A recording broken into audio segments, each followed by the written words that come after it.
సెలవిస్తున్న మాటలు మనం గమనించినప్పుడు, దేవుణ్ణి ప్రేమించే వారికి అనగా ఆయన సంకల్పం చొప్పున పిలువబడిన వారికి మేలు కలుగుటకై సమస్తమును సమకూడి జరుగుచున్నవని ఎరుగుదుము. అపోస్తలుడైన పౌలు గారు రోమా సంఘంతో ఆయన మాట్లాడుతూ ఉంటున్నాడు. ఎవరిని ప్రేమించేవారికంట? ఎవరిని ప్రేమించేవారికి? దేవుణ్ణి ప్రేమించేవారికి ఆయన ఏం చేస్తున్నాడు అంటే మేలు చేసే వ్యక్తిగా ఆయన ఉంటున్నాడు. ఎవరైతే ఆయన్ని ప్రేమిస్తారో, ఎవరైతే ఆయన ఆజ్ఞలకు లోబడి జీవిస్తారో, ఎవరైతే ఆయన చిత్తానుసారంగా బతకడానికి ఇష్టపడతారో వారికి ఏం కలుగుతాయి? మేలులు కలుగుతాయి. ఆయన సంకల్పం చొప్పున పిలువబడిన వారికి మేలు కలుగుటకై సమస్తమును సమకూడి జరుగుతున్నవని ఎరుగుదుము. ఆయన ప్రేమిస్తున్నాము అని మనము ఎరిగి ఉండి, అయితే ఆయన ప్రేమలో ఏముండదు? భయం ఉండదు. ఏముండదు? దేవుని ప్రేమలో ఏముండదు? భయం ఉండదు. చూద్దాము యోహాను రాసిన పత్రిక 4వ అధ్యాయము 7-8 వచనాలు చూద్దాము. ప్రియులారా, మనం ఒకరినొకరు ప్రేమింతుము, ఏలైనగా ప్రేమ దేవుని మూలంగా కలుగుచున్నది. ప్రేమించు ప్రతివాడును దేవుని మూలంగా పుట్టినవాడై దేవుడిని ఎరుగును. దేవుడు ప్రేమ స్వరూపి, ప్రేమలైన వాడు దేవుణ్ణి ఎరగడు. ఏమై ఉన్నాడంటే దేవుడు ప్రేమాస్వరూపై ఉంటున్నాడు. ఆయన ప్రేమలైన వాడు ఆయన్నే ఎరగడు అని రాయబడి ఉంటుంది. అదేవిధంగా 16వ వచనం కాంచి మనం గమనించినప్పుడు, మన ఎడల దేవునికి ఉన్న ప్రేమయు మనం ఎరిగిన వరమై దాన్ని నమ్ముకొని ఉన్నాము. దేవుడు ప్రేమాస్వరూపై ఉన్నాడు. ప్రేమ యందు నిలిచి ఉండేవాడు దేవుని యందు నిలిచి ఉన్నాడు. దేవుడు వాణి యందు నిలిచి ఉన్నాడు. తీర్పు దినమందు మనకు ధైర్యం కలిగినట్లు దీని వలన ప్రేమ మనలో పరిపూర్ణం చేయబడి ఉన్నది. ఎలానగా ఆయన ఇట్టివాడై ఉన్నాడు, మనం కూడా ఈ లోకంలో అట్టివారమై ఉన్నాము. ప్రేమలో భయముండదు. అంతేకాదు, పరిపూర్ణ ప్రేమ భయమును వెలగొట్టును. భయము దండంతో కూడినది. భయపడువాడు ప్రేమ యందు పరిపూర్ణము చేయబడినవాడు కాడు. ఇక్కడ పరిశుద్ధాత్మ దేవుడు మాట్లాడుతున్నాడు. దేవుణ్ణి ప్రేమించు వారికి మన యొక్క జీవితంలో మనము మేలు అనుభవించాలి అని అంటే ఆయన అంటున్నాడు, నిన్ను వల్లే నీ పొరుగు వారిని ప్రేమించు అంటున్నాడు. అయితే ఆ ప్రేమ స్వరూపి అయిన దేవుడు ఎలాంటి వాడు అంటే పరిపూర్ణమైన ప్రేమ కలిగిన వాడు. ఆయన మన పట్ల తన పరిపూర్ణమైన ప్రేమను వెల్లడిపరిచాడు.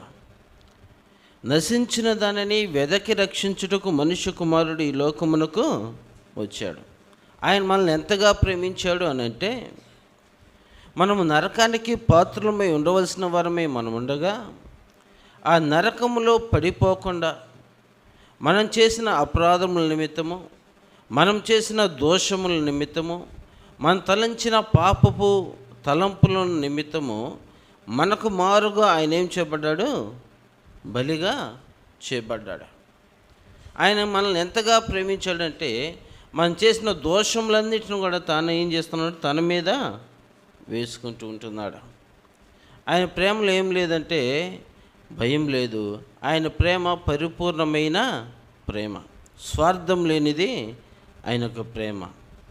అయితే ఒక జరిగిన సందర్భాన్ని మీకు తెలియజేస్తూ ఉంటున్నాడు. ఆయన ఎలాంటి ప్రేమ కలిగిన వాడు, మనం కూడా అలాంటి ప్రేమ కలిగిన వారంగా ఉండాలని దేవుడు ఆశిస్తూ ఉంటున్నాడు. 2 అన్నదమ్ములు ఉండారు, 2 కవల పిల్లలు. అయితే ఒక పెద్ద కుమారుడు ఏమో కొంచెం పద్ధతిగా చక్కగా దేవుని పట్ల భయభక్తులు కలిగి నడుచుకునే వ్యక్తి. చిన్నవాడు కొంచెం తులి పనులు చేసే వ్యక్తి మాట, అల్లరి చిల్లరగా తిరిగే వ్యక్తి.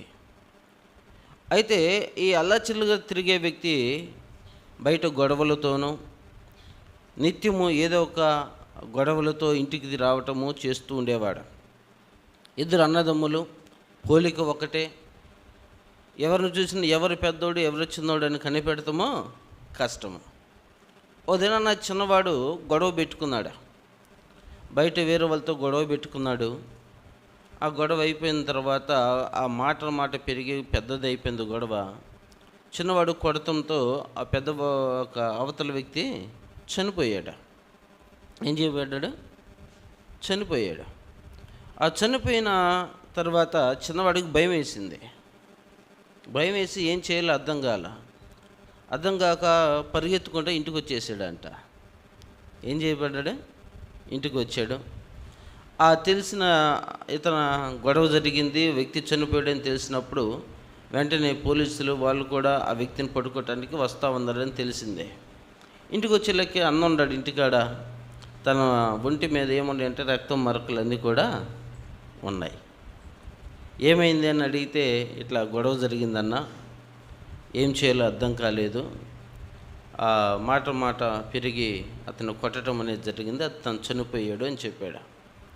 వెంటనే పెద్దవాడు ఏం చేస్తున్నాడంటే, తన అన్న ఏం చేస్తున్నాడంటే, అయితే ముందు నీ షర్టు తీసేయి అన్నాడంట. ఏం తీసేయమన్నాడు? షర్టు తీసేయమని. ఆ రక్తం మరకలతో ఉన్న షర్టు తను వేసుకున్నాడంట. మంచి షర్టు ఎవరికి ఇచ్చాడు? తమ్ముడికి ఇచ్చాడు. అన్న మంచివాడు, ఏ నేరమో చేయని వ్యక్తి.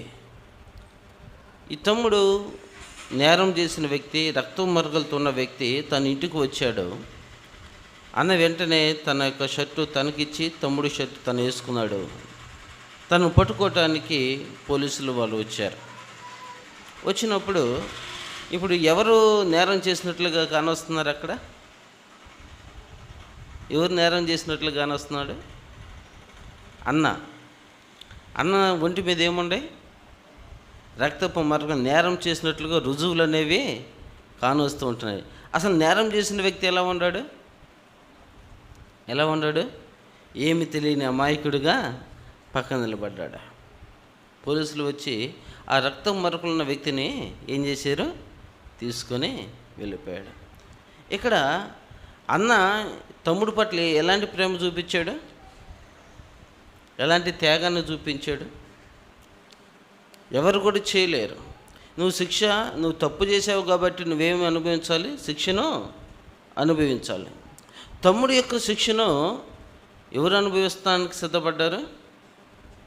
అన్న అనుభవించడానికి సిద్ధపడ్డాడు. ఏ నేరం చేయని వ్యక్తి తమ్ముడు పట్ల ఏం కలిగి ఉన్నాడంట? ఏం కలిగి ఉన్నాడు? ప్రేమ కలిగి ఉన్నాడు. ప్రేమ లేకపోతే తమ్ముడు పట్ల తను చేయటానికి ఇష్టపడ్డాడు. ఈరోజు దేవుడు ప్రేమాస్వరూపిగా ఉన్నాడు. మనము చేసిన ప్రతి ఒక్క అపరాధము నిమిత్తము మనము పడవలసిన శిక్షను మనకు మారుగా దేవుడు తన మీద వేసుకున్నాడు. మనం నీతిమంతులుగా చేస్తూ ఉంటున్నాడు, మనం పరిశుద్ధులుగా చేస్తూ ఉంటున్నాడు. మనం ఏ అపరాధం చేయని వారుగా నిందారహితులుగా దేవుడు మనల్ని ఉంచటానికి మనం చేసిన ప్రతి ఒక్క అపరాధం తన మీద వేసుకొని తను శిక్షను అనుభవించాడు. అయితే ప్రభునందు ప్రియ దేవుని బిడ్డలారా, దేవుని ప్రేమించటం అనగా ఆయనకు చిత్తానుసారంగా మనము జీవించటం, ఆయన చిత్తానుసారంగా ఆయన యొక్క మార్గంలో మనము నడవటము. అది కష్టం వచ్చినా, శ్రమ వచ్చినా, అనేక రకాలైన ఇబ్బందికరమైన పరిస్థితులు మన యొక్క ఆత్మీయ జీవితాలు వచ్చినప్పటికీ మనం దేవుణ్ణి విడిచిపెట్టే వరంగా మనము ఉండకూడదు. మనకందరికీ తెలుసు, షడ్రకు మేషకు అబేద్నెగోల గురించి మనము వింటూ ఉంటాం. వాళ్ళు దేవుని ఎంతగా ప్రేమించాడు అనటానికి కష్టం వచ్చినప్పుడు, శ్రమ వచ్చినప్పుడు వాడు రాజును సైతం ఏం చేశారు? ధిక్కరించారు. రాజాజ్ఞను సైతం ఏం చేశారు? ధిక్కరించారు. రాజాజ్ఞ ఏమై ఉంటుంది? రాజు ఏమని సెలవిస్తూ ఉంటున్నాడు? నా మాట వినకపోతే వినని వారిని అందరూ కూడా ఏం చేస్తానంటున్నాడు? ఎక్కడ వేస్తానంటున్నాడు? అగ్నిగుండంలో పడవేస్తాను. రాజు మాట ధిక్కరించినప్పుడు ఏమొస్తూ ఉంది? శ్రమ వస్తూ ఉంటుంది. దేవుని యొక్క ఆజ్ఞ ఏముందంటే, పైన ఆకాశం ఉందే కానీ, కింద భూమి ఏందే కానీ, భూమి కింద నీళ్ళ ఏందే కానీ, ఇండు ఏ రూపమునైనను విగ్రహమునైనా మీరు చేసుకొనకూడదు, వాటికి సాగిలు పడి నమస్కారము చేయకూడదు. ప్రధానమైన ఆజ్ఞగా దేవుడు అది మనకి ఇచ్చి ఉన్నాడు. అయితే రాజు ఏమి సెలవిస్తూ ఉంటున్నాడంటే, ఆయన ఒక మైదానంలో ఒక విగ్రహమును నిలబెట్టి దాన్ని ఆరాధించాలని చెప్తున్నాడు, దాన్ని పూజించాలని చెప్తున్నాడు, దాన్ని వేడుకొనాలని చెప్తున్నప్పుడు వీరు ముగ్గురు మాత్రం ఏం చేస్తూ ఉంటున్నారు? రాజాజ్ఞను సైతము ధిక్కరిస్తూ ఉంటున్నాడు. అనగా వాళ్ళు ఎవరిని ప్రేమిస్తూ ఉంటున్నారు? దేవుణ్ణి ప్రేమిస్తూ ఉంటున్నాడు. దేవుణ్ణి మనం నిజంగా ప్రేమించినప్పుడు ఈ లోకంలో కలిగే బాధల వైపు కానీ, కష్టాల వైపు కానీ, రేపేం జరుగుతుందో దాని వైపు కానీ మనం ఏం చేయమో ఆలోచించము. దేవుడు నా పక్షముగా ఉన్నాడు, దేవుడు నాకు న్యాయం తీరుస్తాడు, నాలో ఉన్నవాడు లోకంలో ఉన్నవాని కంటే గొప్పవాడు అనే ఒక దృక్పథం మన యొక్క ఆత్మీయ జీవితంలో ఉంటుంది. రెండు తలంపుల మధ్య మనకు ఆత్మీయ జీవితం ఉండదు. ఆ బలవంతుడైన దేవుడు మనతో ఉన్నప్పుడు, ఆ బలమైన దేవుడు మనల్ని నడిపించేటప్పుడు ఆయన నిన్ను విడవను ఎడబాయిను అని చెప్తూ ఉంటున్నాడు. ఆయన మనం విడిచిపెట్టే దేవుడా? ఎట్టి పరిస్థితుల్లోనూ కూడా మనల్ని విడిచిపెట్టడు. ఈ లోకంలో ఉన్న ఇద్దరు అన్నదమ్ములకే అంత ప్రేమ ఉన్నప్పుడు, తన స్వారూప్యంలో చేసుకున్న మన దేవుడికి మన పట్ల ఇంకెంత ప్రేమ ఉంటుంది? మన కొరకు తన ప్రాణం పెట్టిన దేవుడికి మన పట్ల ఇంకెంత జాగ్రత్త ఉంటుంది? అవునా? నిన్ను ముట్టాలంటే ఎవరిని ముట్టాలంట? ఎవరిని ముట్టాలి అన్నా? ఎవరిని ముట్టాలి?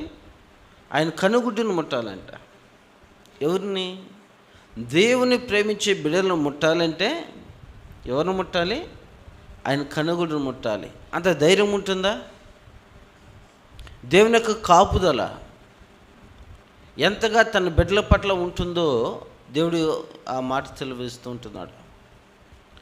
మనల్ని ముట్టాలంటే ఆయన్ని ప్రేమించే వారిని ముట్టాలంటే లోకాన్ని ప్రేమించేవారు కాదు, రెండు తలంపుల మధ్య ఉన్నవారిని కాదు, కానీ నిజంగా ఆయన్ని ప్రేమించేవారు, నిజంగా ఆయన్ని వెంబడించేవారు, ఆయన కొరకు ప్రాణమునైనను పోగొట్టుకోవడానికి సిద్ధపడిన వ్యక్తులను ముట్టాలి అంటే ఆయన కనుగుడ్డును ముట్టాలి. వాళ్ళు దేవుని కొరకు నిలబడటానికి ఇష్టపడ్డారు. దేవుని కొరకు ఎంత శ్రమైనను ఎంత కష్టమైనను వారి ప్రాణం పోయినా పర్వాలేదని ఎవరిని ఎదురిస్తూ ఉంటున్నారంటే రాజును సైతము ఏం చేస్తూ ఉన్నారు? ఎదిరించుటకు సిద్ధపడ్డారు. రాజుకి ఏమొచ్చింది అక్కడ? రాజు తలుచుకుంటే దెబ్బలకి ఏముండదు, కొదు ఉండదు. రాజు తలుచుకుంటే దెబ్బలకు కొదు ఉండదు. రాజుకు కోపం అధికమైపోయింది. అగ్నిని మరలా ఎన్నింతలు చేశాడు? మరలా డబల్ చేశాడు. అంటే వీళ్ళని పడేయటం వాళ్ళు ఏమైపోవాలి? బూడిదైపోవాలి. ఎంత కోపం వచ్చిందో చూడండి. వారు రాజు యొక్క మాటను విననందుకు రాజుకు ఏమొచ్చింది? అధికమైన కోపం వచ్చింది. తీసుకుని వెళ్ళారు. షడ్రక్ మేషక్ అబేద్నెగోలు వేయటానికి వెళ్ళిన వారు ఏమైపోయారంట? ఆ అగ్నికి తట్టుకోలేక వారు అక్కడే కూలిపోయారు.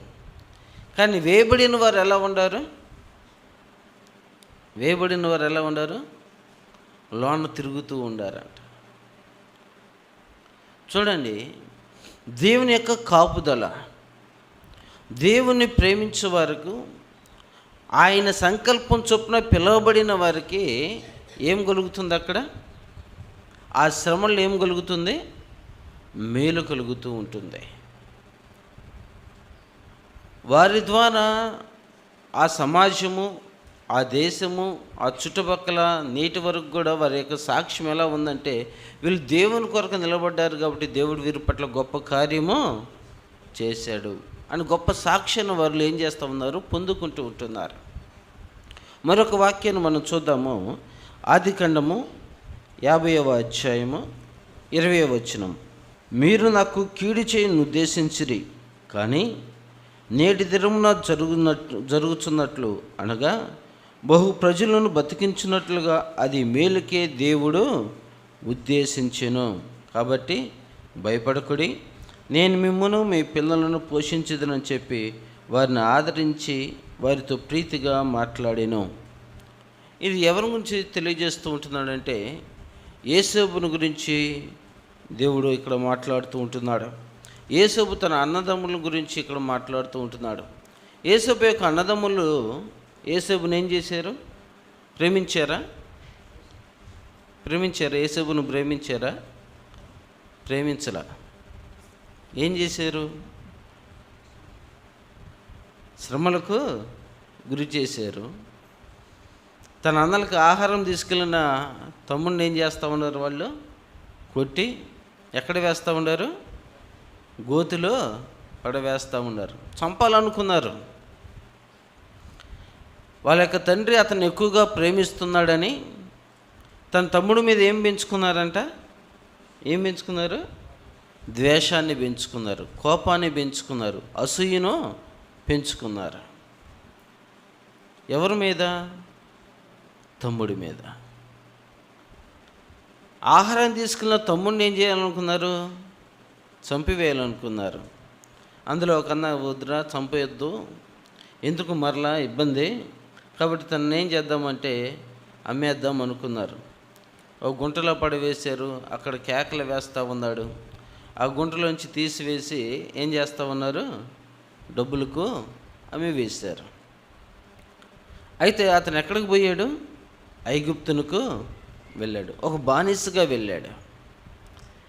అతను ఆ బానిసగా వెళ్ళినప్పటికీ కూడా అతను దేవుని యందు ఎలా ఉన్నాడంట? భయభక్తులు కలిగి వ్యక్తిగా ఉంటున్నాడు. అనేక శ్రమలు తను ఎదుర్కొంటూ ఉన్నాడు. అనేక అవమానములను ఎదుర్కొంటూ ఉంటున్నాడు. తండ్రి యొద్ద ఎంతో సంతోషంగా జీవించిన వ్యక్తి, ఆనందంగా జీవించిన వ్యక్తి ఒక్కసారిగా ఏం చేయబడినాయి? తన యొక్క జీవితంలోకి శ్రమలన్నీ కూడా వచ్చినాయి. ఆ శ్రమలలో యోసేపు దేవుణ్ణి విడిచిపెట్టలా. ఈ లోకపు ఆశలు అనేకము తన వద్దకు వచ్చినప్పటికీ కూడా ఈ లోకం వైపు చూడాల. అనగా ఈ లోకంలో ఉన్నదంతయు శరీరాశ, నేత్రాశ, జీవపు డమ్మము ఏలుబడి చేయుచున్నవే. యోసేపు ఈ లోకం వైపు చూడలేదు, కానీ దేవుని వైపు చూస్తూ దేవుని కొరకు జీవించే వ్యక్తికి తను ఉంటున్నాడు. దేవుని కొరకు ఈ లోకమును తను ఏం చేస్తామంటే ఈ లోకాశలను వదులుకునే వ్యక్తిగా ఉంటున్నాడు. అనుక్షణము దేవుడు నన్ను చూస్తున్నాడనే భయము కలిగి తాను జీవిస్తూ ఉంటున్నాడు. అయితే ఆ యోసేపు దగ్గరికి ఒక దినాన అన్నదమ్ములు ఏం చేయబడ్డారు? వచ్చారు. శత్రువు మన దగ్గరికి వస్తే మనం ఏం చేస్తాము? మనం అడగాల్సిన మాటలన్నీ 4 మాటలు ఏం చేస్తాము? అడిగేస్తాం. ఒకప్పుడు అట్లా చేసావు, ఈరోజు మా సహాయము అవసరమైందా అని అనేక రకాలుగా మాట్లాడతాము, కించపరుస్తాము. సహాయం చేస్తే కొద్దిగా చేస్తాము, కానీ పరిపూర్ణంగా మనము చేయలేము. అయితే ఇక్కడ యోసేపు అంటున్నాడు, మీరు నాకు కీడు చేయని ఉద్దేశించిరి, కానీ నేటి దినము జరుగుతున్నట్లుగా అనగా బహు ప్రజలను బతికించినట్లుగా అది మేలుకే దేవుడు ఉద్దేశించాడంట. చూడండి ఎంత సాక్ష్యం చెప్తూ ఉంటున్నాడు. మీరు నాకు కీడు చేయాలనుకున్నారు, మీరు నన్ను చంపాలనుకున్నారు, కానీ దేవుడు దేని కొరకు దీన్ని ఉంచాడంటే రాబోయే దినాల్లో మీకు మేలు కలగటానికి, మన కుటుంబ సభ్యులందరూ కూడా బతకటానికి కావలసిన ఆహారమును సిద్ధపాటు చేయటానికి దేవుడు ముందుగా నన్ను ఏం చేశాడు? ఈ ప్రాంతానికి పంపించాడు. వారు వెళ్ళినాక ఆ దినాన్ని మనం గమనించినప్పుడు గొప్ప కరువు వచ్చినప్పుడు ఆ కరువునంతట్లో నుంచి వీళ్ళు ఏం పొందుకున్నారు? సమృద్ధినే పొందుకుంటూ ఉంటున్నారు. ప్రభునందు ప్రియ దేవుని బిడ్డలారా, యేసబ్బు మాట్లాడుతూ ఉంటున్నాడు, కీడుకు 10 కీడు చేయటానికి అతను ఉద్దేశించబడలేదు, కాబట్టి తన అన్నదమ్ములకును తనతో పాటు ఉన్న ప్రజలందరికి కూడా మేలు చేయటానికి తను ఇష్టపడుతూ ఉంటున్నాడు. అనగా దేవుని ప్రేమ తనలో ఉంటుంది. దేవుని ప్రేమిస్తూ ఉన్నాడు కాబట్టి తన అన్నదమ్ములకు ఏం చేయలేదు, కీడు చేయటానికి ఇష్టపడలా. మనము ఎట్టి పరిస్థితుల్లో కూడా మన హృదయంలో ఏముండకూడదు, ఒకరి పట్ల కీడు చేయటానికి మనము ఇష్టపడకూడదు. కారణం ఏమిటంటే మనం దేవుణ్ణి ఎరిగి ఉన్న వారము, దేవుణ్ణి కొరకు జీవించాలని ఆశపడి ఉన్నవారము. దేవుని ఎద్దకు వచ్చేటప్పుడు మనం బలమైన తీర్మానం చేసుకుంటాం. బతుకుట ఎవరి కొరకు? క్రీస్తు కొరకు. చావైతే లాభం. మనం బాప్తీసం తీసుకునేటప్పుడు ఎలా తీసుకుంటాము? సగం మునుగుతామా, పూర్తిగా మునుగుతామా? పూర్తిగా. అంటే ఒక తీర్మానంతో బాప్తీసం తీసుకుంటాం. ఇక నా బ్రతుకంతా క్రీస్తు కొరకే. కొద్ది రోజుల వరకే మనము కాదు, కానీ ఒక నెల వటుకో, లేకపోతే ఒక 40 రోజుల వటుకో, 30 రోజుల వటుకో ఇది మన దేవుని ప్రేమిస్తాం, తర్వాత మరలా లోకంలో కలిసిపోతాం మనకు కాదు. కానీ ఒక మంచి బలమైన తీర్మానంతో నేను ఇంకా నా యందు ఎవరు కానొస్తారంట? ఎవరు కానొస్తారు? ఇక నా యందు క్రీస్తే కానొస్తాడు. నేను ఇక క్రీస్తు కొరకే నేను జీవిస్తాను. ఒక బలమైన తీర్మానంతో మనం ఏం చేస్తామంటే బాప్తీసం అనేది మనము తీసుకుంటాం. అయితే మనము ఆ క్రీస్తును అంగీకరించిన తర్వాత, యేసు ప్రభువుని మన సొంత రక్షకుడిగా మనం అంగీకరించి ఆయన యొక్క ప్రభు శరీరమును, ప్రభు యొక్క రక్తమును మనం తీసుకుంటూ ఉన్న తర్వాత ఇక మనలో ఎవరు ఉండాలి? ఎవరిని జీవించాలి? ఇక మనలో క్రీస్తే జీవించాలి. ప్రతి విషయంలోనూ మనం ఎవరికి మాదిరిగా కనపడాలి? దేవునికి మాదిరిగా మనము కనపడే వ్యక్తులుగా మనం ఉండాలి. అదేవిధంగా మరొక వాక్యాన్ని చూద్దాము. కొరింథీయులకు రాసిన పత్రిక 16వ అధ్యాయము 22వ వచనాన్ని చూద్దాం. ఎవడైనాను ప్రభువును ప్రేమింపకుంటే వాడు శపింపబడును గాక, ప్రభువు వచ్చుచున్నాడు. ఏమని చెబుతున్నాను? ఎవడైనాను ప్రభువును ప్రేమింపకుంటే వాడేం చేయబడతాడంట? శపించబడును గాక అని రాయబడి ఉంటుంది. మనం ఎవరిని ప్రేమిస్తూ ఉంటున్నాం? ఆయన ప్రేమిస్తూ ఉంటున్నాం. ఆయన ప్రేమ మనలో లేకపోతే, అనగా పరిపూర్ణమైన ప్రేమ మనలో లేకపోతే, ఆయన ఆరాధించేవారు ఆత్మతో సత్యముతో ఆయన ఏం చేయాలంట? ఆరాధించాలి. పూర్ణ హృదయంతోనూ పూర్ణ ఆత్మతోనూ పరిపూర్ణమైన బలముతో ఆయన మనము ఉండాలి. ఇక్కడ ఏమవుతుంది? మనము ఆయన ప్రేమించకపోతే ఏమవుతామంట? మనము శాపగ్రస్తులము అని రాయబడి ఉంటుంది. అయ్యా, మేము ఆయన ప్రేమిస్తూ ఉంటున్నాం, వారం వారం ఆయన సన్నిధానానికి వస్తూ ఉంటున్నాం, వారం వారం బలారాధన చేస్తూ ఉంటున్నాం, మేము దేవుని కొరకు అనేకమైన వాటిని మేము వదులుకుంటూ ఉంటున్నాం అని మనం తెలియజేసినప్పటికీ ఆయన యొక్క ప్రేమ ఎలాంటి ప్రేమ అంటే పరిపూర్ణమైన ప్రేమ. రెండు తలంపుల మధ్య మనము ఉండకూడదు, రెండు ఆలోచనల మధ్య మనకు ప్రేమ ఉండకూడదు. దేవుని ప్రేమలో భయం ఉండదు అని రాయబడి ఉంటుంది. కానీ మన యొక్క ప్రేమలో ఏముంటుందంటే భయం ఉంటుంది, ఆందోళన ఉంటుంది, కలవరం ఉంటుంది. ఈ లోకానికి మనం అనేక విషయాల్లో మనం భయపడిపోతూ ఉంటాం. కొన్ని సందర్భాల్లో మన యొక్క భయం ఎలా ఉంటుందంటే, గత రాత్రికాల సమయంలో కూడా మనం మాట్లాడుకుందాం. ఈ యొక్క దినాలు ఎలాంటి దినాలు అంటారు? ఈ దినాలు ఏ దినాలు? కొంతమంది ఈ పండగ దినాలు ఏ దినాలు అంటారు? కీడు దినాలని కూడా అంటారు. అంటే ఈ పండగ దినాల్లో నూతన గృహప్రవేశాలు చేయకూడదు, ఇలాంటివన్నీ కూడా మాట్లాడుకుంటూ ఉంటారు. కారణం ఏంటంటే ఇవి కీడు దినాలు కాబట్టి మనం ఏం చేయకూడదంట? గృహప్రవేశాలు చేయకూడదు, కొత్తవి కొనకూడదు అని చెబుతూ ఉంటారు. కానీ ఈ పండగ దినాల్లో మనం ఏం చేస్తాము? ఏం చేస్తాము? సంతోషంగా అన్ని ఖర్చులు మనము పెట్టుకుంటూ ఉంటాం. కానీ మనలో ఏముంటుంది? ఈ లోకానుసరమైన భయము మన యొక్క జీవితాల్లో ఉంటుంది. అదే ఒక నూతన గృహం కొనుక్కున్నప్పుడు అక్కడ రాయబడి ఒక అతను చెప్తున్నాడు, 15వ తారీఖు తర్వాత ఏం చేయాలంట? ఇంటిలోకి వెళ్ళు. ఈ మధ్యలో వెళ్ళామంటే ఇది కీడు నెల, కాబట్టి ఈ కీడు నెలలో ఎవరు ఇళ్ళల్లోకి వెళ్ళరు అని చెప్తాడు.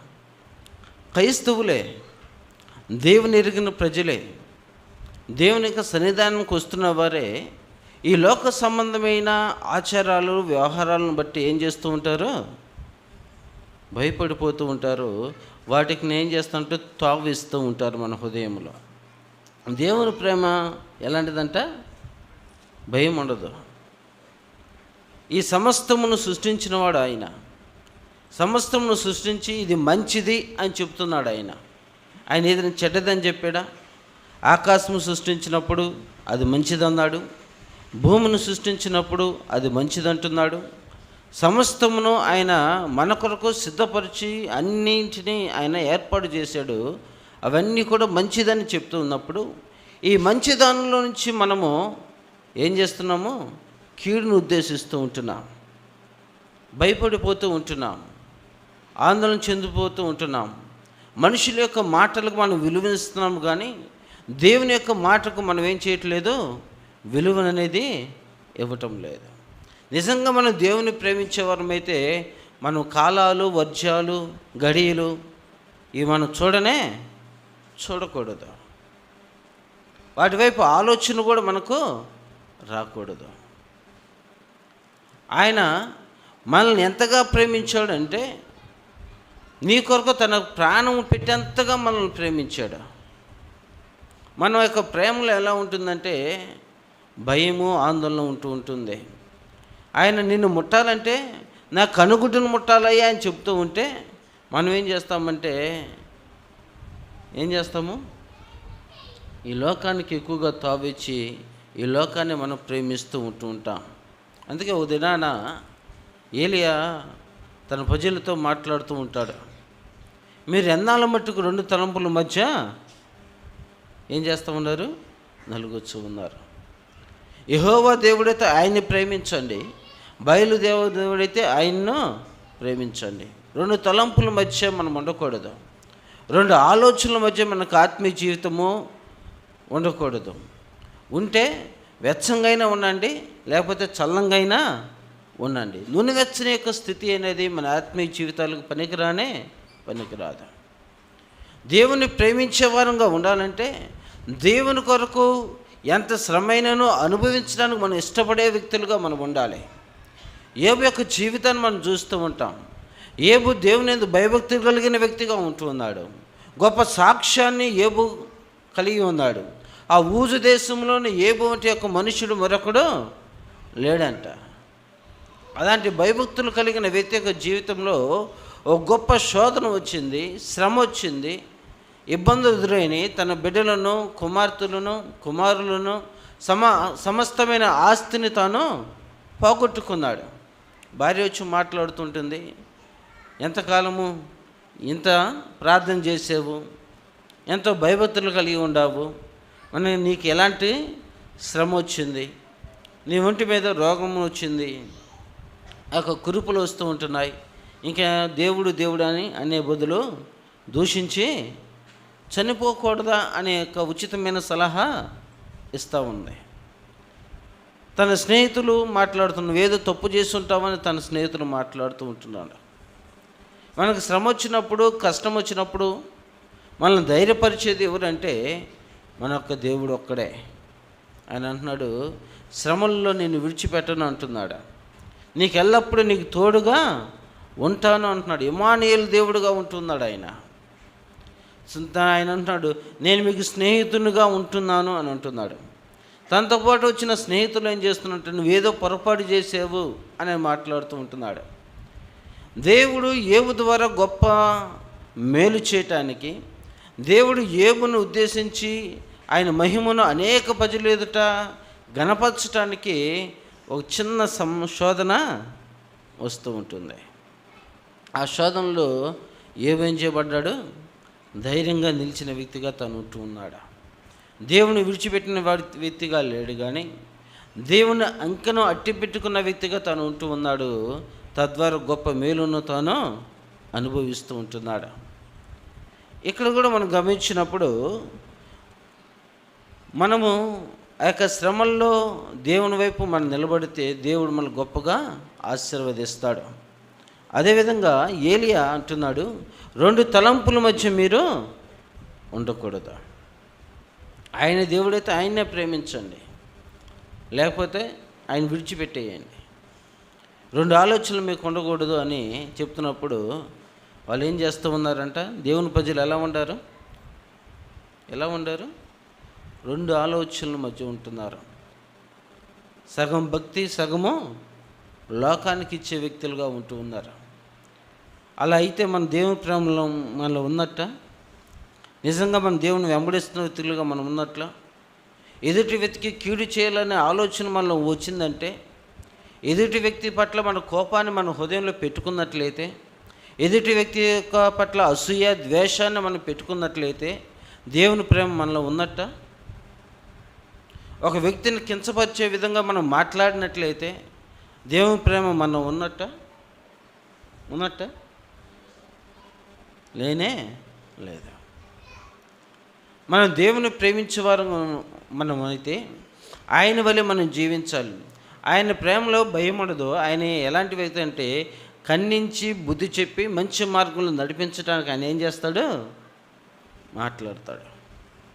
కానీ కీడు చేయడానికి ఆయన ఏం చేయడు? ఉద్దేశించడు. అయితే దేవుని ప్రేమ మనలో ఉందని ఆ ప్రేమ ప్రకారంగా మనం జీవించకపోతే మనకేమొచ్చింది? చేర్చబడ్డాడు. ఎక్కడికి వెళ్ళాడు? పాతాళంలో ఏం చేస్తున్నాడంట? యాతన పడుతూ ఉన్నాడు. ఏమి లేని ఒక దరిద్రుడు ఎక్కడికి చేర్చబడ్డాడు?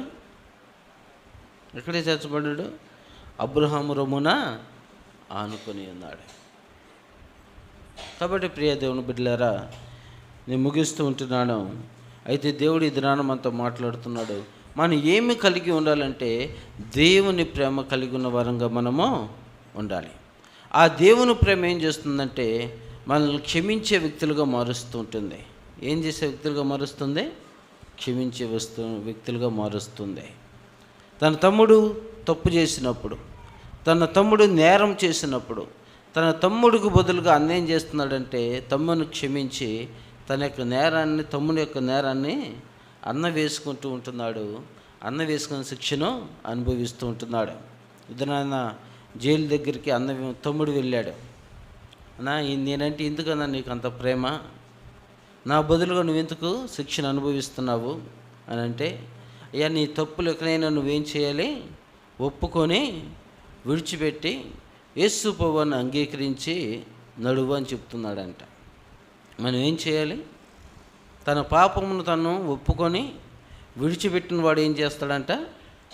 వర్ధిల్లుతాడు అని రాయబడి ఉంటుంది.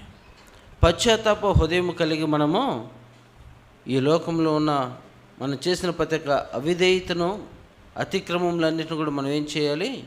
విడిచిపెట్టే వారంగా మనము ఉండాలి. ఆ యొక్క తమ్ముడికి ఆ మాట చెప్పినప్పుడు ఆ తమ్ముడు ఏం చేస్తామంటే పశ్చాత్తాపం కలిగి తను యేసు ప్రభువుని అంగీకరించి ఒక గొప్ప సువార్థికుడిగా తాను మారుతూ ఉంటున్నాడు. కాబట్టి ప్రియ దేవుని బిడ్డలారా, దేవుడి దినాన మనతో ఇంకొక మాట మనం చూసుకొని వాక్యాన్ని ముగించుకుందాం. కొరింథీయులకు రాసిన పత్రిక 13వ అధ్యాయము 13వ వచనం ఒకసారి చూద్దాము. కాగా విశ్వాసము, నిరీక్షణ, ప్రేమ ఈ 3ను నిలుచును. వీటిలో శ్రేష్టమైనది ప్రేమయే. 14వ వచనంలో రాయబడి ఉంటుంది, ప్రేమ కలిగి ఉండుటకు ప్రయాసపడుడి.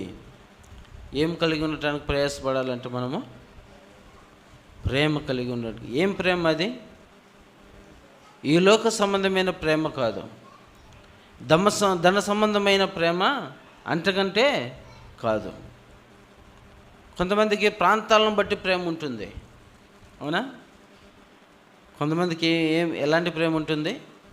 ప్రాంతాలను బట్టి ప్రేమ ఉంటుంది, బంధువుల మధ్య ఒక రకమైన ప్రేమ ఉంటుంది, ప్రాంతాలను బట్టి ఒక రకమైన ప్రేమ ఉంటుంది, అదేవిధంగా మతాలను బట్టి ఒక విధమైన ప్రేమ ఉంటుంది, కులాలను బట్టి ఒక విధమైన ప్రేమ ఉంటుంది. అది ఈ లోక సంబంధమైన ప్రేమ. కానీ దేవుని ప్రేమ అది ఈ లోక సంబంధమైనది కాదు, కానీ అది పర సంబంధమైన ప్రేమ. మనం ఏ ప్రేమ కలిగిన వ్యక్తులుగా ఉండటకు ప్రయాసపడాలంటే దైవ సంబంధమైన ప్రేమ కలిగి ఉండటకు మనము ప్రయాసపడాలి. అన్నిటికంటే శ్రేష్టమైనది ఏమైందంటే ప్రేమ కలిగి ఉండు ప్రేమ అంటున్నాడు. అది దేవుని ప్రేమ. ఆ ప్రేమ పరిపూర్ణమైనది. దేవుడు ప్రేమా స్వరూపి అని రాయబడి ఉంటుంది. ఆయన ప్రేమించువారు అనగా ఆయన సంకల్పం చొప్పున పిలువబడిన వారికి సమస్తమును సమకూడి ఏం జరుగుతుందంటే మేలు జరుగుతుంది అని రాయబడి ఉంటుంది. యోసేపును దేవుడు ప్రేమించాడు. ఆ యోసేపు ఐగుప్తుకు చేర్చబడ్డాడు. ఐగుప్తుకు చేర్చబడి తన అన్నదమ్ముల కొరకును సమస్తమును దేవుడు అక్కడ ఏం చేశాడు, ముందుగానే స్థిరపరిచాడు. యోసేపు అంటున్నాడు, దేవుడి మన యొక్క కుటుంబం మేలు కొరకే ముందుగా ఎక్కడికి పంపించాడంట, ఐగుప్తునికి పంపించాడు.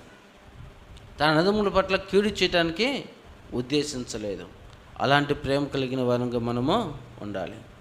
ఏబు దేవుని ప్రేమించాడు.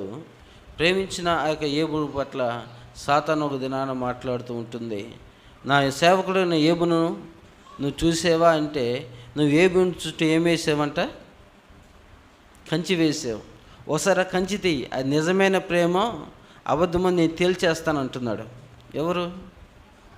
సాతాను. ఎవరితో చెప్తున్నాడు? దేవునితో.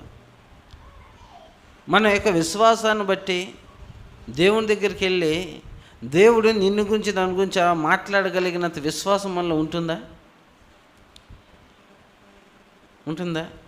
ఓ చిన్న కష్టం వస్తేనే భయపడిపోతూ ఉంటాం, ఆందోళన పడిపోతూ ఉంటాం, కలవరం చెందుతూ ఉంటాం.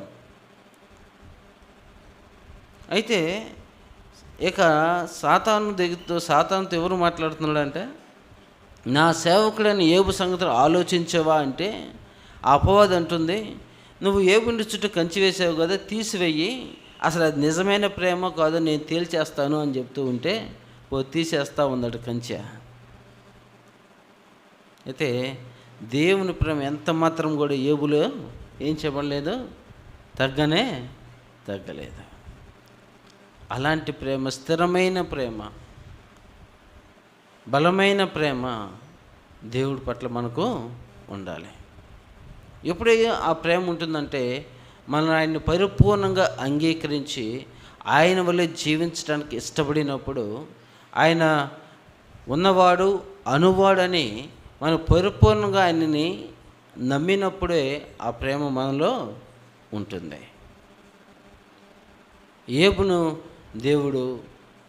ఏబు దేవుడు పట్ల ప్రేమ కలిగి ఉన్నాడు. దేవుడు ఏబును ఆశీర్వదించినట్లుగా మనం చూస్తూ ఉంటున్నాం. షడ్రక్, మేషక్, అబేద్నెగో దేవుని ప్రేమించాడు కాబట్టి రాజు ఆజ్ఞను సైతం వారు ఏం చేశారు, తిరస్కరించారు. కష్టం వచ్చినా శ్రమ వచ్చినా వాళ్ళు రాజు దగ్గరికి వెళ్ళి మొరపెట్టుకోలేదు, యజ్ఞగుండంలో వెయ్యొద్దు ఆయన బతిమలాడుకోలేదు. ఒకవేళ దేవుడు మాకు సహాయం చేయకపోయినానో పర్వాలేదు, మేము మాత్రము ఈ విగ్రహానికి ఏం చేయమో, మొరక్కము.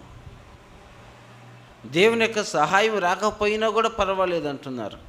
వాళ్ళ యొక్క నిశ్చయిత దేవుని పట్ల, స్థిరమైన ఒప్పందము, స్థిరమైన ఒడంబడిక.